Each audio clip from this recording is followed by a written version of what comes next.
Hi, good morning everyone. This is Kat from the Naturehood team. Today I am in lovely North Derbyshire. I'm in my parents' garden where I'm staying for the next couple of months, and I'm joined by my dad. Dad is going to give us a bit of a tour, a whistle-stop tour of the garden, introducing some of the key sort of wildlife features that he's brought in over the years. A couple of reminders before we get started. If you haven't joined Naturehood yet, it's completely free to do so, and you can register online at my.naturehood.uk. And also we changed the time of these videos, so this is a weekly stream that we do every Wednesday at 10, but we'd absolutely love to have some videos from you, the viewers. So if you're interested in doing a little garden walk around like this, whether you've got a balcony or a window box or a patio or a garden, whatever you've got, we would love to see it. So please do get in touch with us at the comments below. So that's about enough from me. Dad, over to you. Would you like to introduce Thank you, yourself? Catherine. Yes, good morning everyone. My name's John, and now we've lived in this house for some 35 years, and it's a mid-60s brick-built corner plot basically. It came with when we moved here, there was a lawn around the house, as you can see. It's got a privet hedge with other bushes growing up in it, thankfully, because I don't particularly like privet, and we've kept the tree features around the edge, replanted some as well, and we're trying to just keep a nice green space. I know it's all You learn over the years, yes. I've learned As things a go. limited amount of it, yes. Well, one of the things I think we should look at is this the beginnings of what is a wildflower meadow here, which we sort of stood on. That I believe you mowed yesterday or the day before. Watch the dog, Sandra. Oh yeah, we've got our dog. This is Holly the dog. Holly, this is your starring role. There we go. Sleepy. Yeah. So tell us what you're trying to do here, Dad, and what's going on with this space. Right, a lot of the lawn I've kept just as lawn, and I mow it fairly regular, although I mow it quite long. But I noticed, particularly over the last couple of years, that there are quite a few wild plants growing up in this section of the lawn and that section over there. You can see that's a little bit longer as well. And I'm trying to promote those wild flowers that are growing up amidst the grass. So, What sort of things have we got here then? What are these? Do you know? yeah, this is a wild carrot. That's I think that's probably this year's plant. Ah, okay. Now, so these weren't here last year, but I noticed they were here last year. These ones, they're a bit bigger, aren't they? They're a bit sort of bigger, they're a bit more forward, if you like. and they're sort of a bit purple as well, aren't they? You can't They're really starting see to go purple. on the camera, but they are, aren't they? There is an equivalent that you can purchase in a garden centre, but these have grown wild. Okay. The ones you get in a garden centre are a little bit more highly coloured. And then we've got clover. We've got these. They've sort of gone in now, haven't they? These little yellow flowers as well. Last night they were really quite.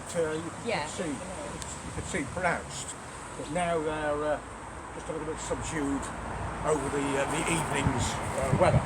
And we've got little purple flowers in here as well. Now, And I noticed you've cut the lawn as well, Dad. So what? Yes. Yeah.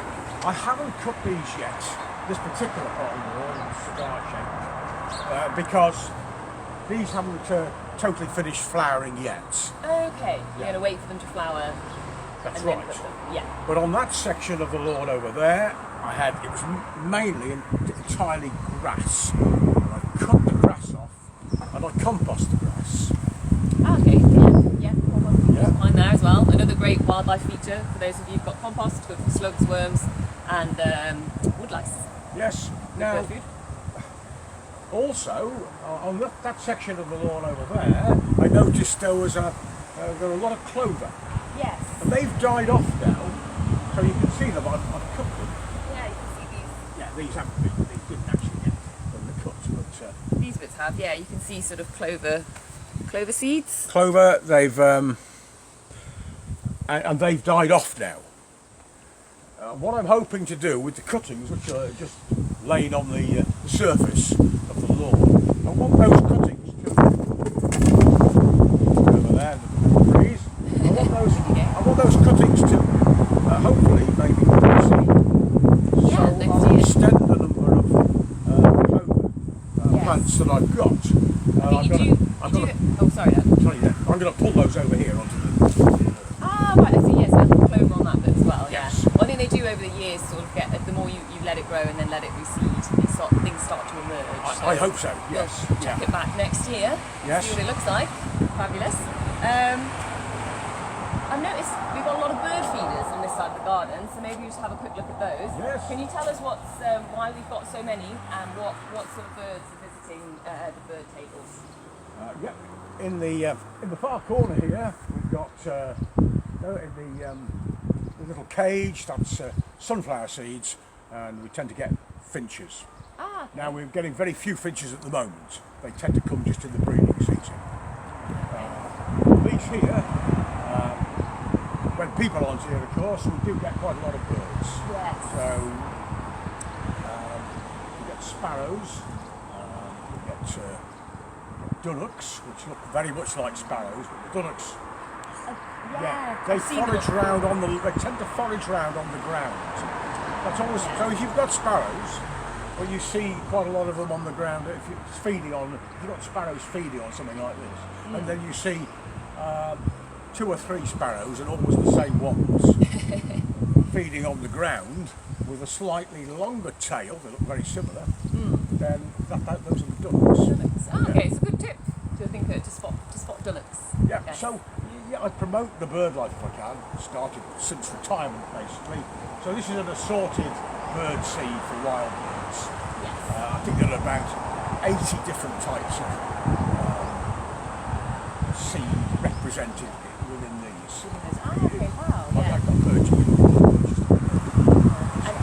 And how often do you clean them out as well? Because that's important, isn't it? So if you're wanting to put out bird feeders like these, and that's actually going to get really, really important as we come into the autumn and the winter, because the sort of natural food sources will become more scarce. But it is important to clean them, isn't it? It is important to clean them, yeah, because otherwise they can pass diseases on. Yeah. Now, I clean them, certainly when I notice them getting dirty anyway, but I try to clean them about once a month. Once a month, yeah. And then that bird table as well, you clean that too. I clean the bird table, yeah, it's mainly pigeons that cause the problem. Doing a lot of resident pigeons. The fat balls are particularly popular, so we got lots and lots of different birds. Fantastic. I mentioned the pigeon, but we get jays, jackdaws, robins, yeah. blackbirds, that sort of thing. Marvellous. Nice. Yeah. How about We're very lucky if we do get a jay, by the way. A jay, yeah. Well, that's such a beautiful bird, aren't they? Yeah, they are. Yeah. And woodpeckers, of course. They're a fabulous bird when you see them. If you see them. Yeah, they'll come here and they'll take some fat birds. Oh, great. Oh, well, I'll have to watch out for that during the months that I'm here. Obviously, you're not going to see anything now because we're here, but when you're from the window, you can actually see them. Yeah. And particularly if you've got bird tables, if you can have them by the window, it's just a joy to watch them. Particularly the sparrows, because they're such social creatures, and to see them interact. Shall we have a look at at this plot over here? It's sort of a mixed allotment space. What have you got here? I tried to be a vegetable gardener at one stage, but I failed at that. The birds kept eating all the vegetables and the whatever. So over there we got blueberries and red currants. But you leave them for the birds now. Oh, I just leave them for the birds now. I used to have a cover over them. It's a very bird-welcoming garden. We don't really get a great deal off them, and the birds get great value out of them. So we've got strawberry plants here on the floor. You can see them on the floor there. The season's finished with the strawberry plants. Now we've got a lovely plant here, which is a Southern Hemisphere globe thistle. I think they're called. And actually, it's our so this month at Earthwatch, it's Naturehood. Sorry, it's insect month, and as you can see here, it's very, very popular with a number of different bees. We've got this sort of white banded tail bumblebee just over here. Very, very popular indeed. I think I can see about. They're not all picking up, but you can see 6 or 7 on those. Yeah, no, this is lovely. Very nice. Marvellous. It's a little bit ad hoc. There are wildflower plants, wildflowers in there as well, and we've got herbs in the middle of the garden. Oh yes, a kitchen garden. The herbs make lovely flowers. They have superb flowers on them when they're in season. And do you notice many insects visiting those? Yes, certainly, yes. I mean, there's the white thyme over there, which is in flower at the moment. We've got the lavender, and that's a beautiful purple flower when it comes in. You get lots and lots of insects on that. Sage. And we didn't mention it, but actually the lawns like these, where you've got the wildflowers growing up, I mean, they're also great for pollinators in particular, for bees and things like that come and visit the garden. You notice a few of those as well? What, on the lawn? On the lawn, Oh, yeah. certainly, yes. Yeah. But it's what took my attention when I started feeding the birds. I noticed that bees, etc., were hovering round on the clover, and I thought, well, and that's why I'm trying to promote that. It's pesticide. I keep it pesticide free, by the way. Ah, excellent. Yeah, I mean, because that's a really great action to support insects as well. Very simple. It's low cost. It's no cost, in fact. You just stop using the pesticides. Yeah, I mean, there is a downside to it. There may be a little bit more work involved, and maybe it looks still a little bit less tidy, but you've done what I quite like about this garden, Dad, is that you've sort of managed it in that you've got the sort of the front lawn bit, which is kept sort of, like you say, quite manicured, like cut long, and then you've got this bit here that's left longer. And if you're concerned about what your neighbours think, and some people definitely are, then it can be quite useful to have those different patches, because you show that it's deliberate. It's not that you've not cared for your garden, quite the opposite.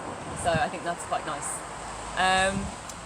Marvellous. Well, that's probably about all we've got time for. I did just want to mention, if you've been inspired by any of the actions that you've seen today, whether that's the mini meadows or bird feeding or planting for pollinators, or even the compost, we've got lots of really great resources online at my.naturehood.uk. So if you haven't signed up yet, please do so. Like I say, all of those resources are completely free. And in return, all we ask is that you tell us what wildlife you find in your garden, and what sort of wildlife actions you're doing, so it can be part of a huge UK national research project where we're trying to understand the importance of gardens for UK biodiversity. So that would be fantastic. Marvellous. Thanks, Dad. Thanks for the walk around. That's been wonderful. Well, lovely to see everybody. Great. Yes. And we'll see you again next week. Take care, everyone. Bye. Bye now.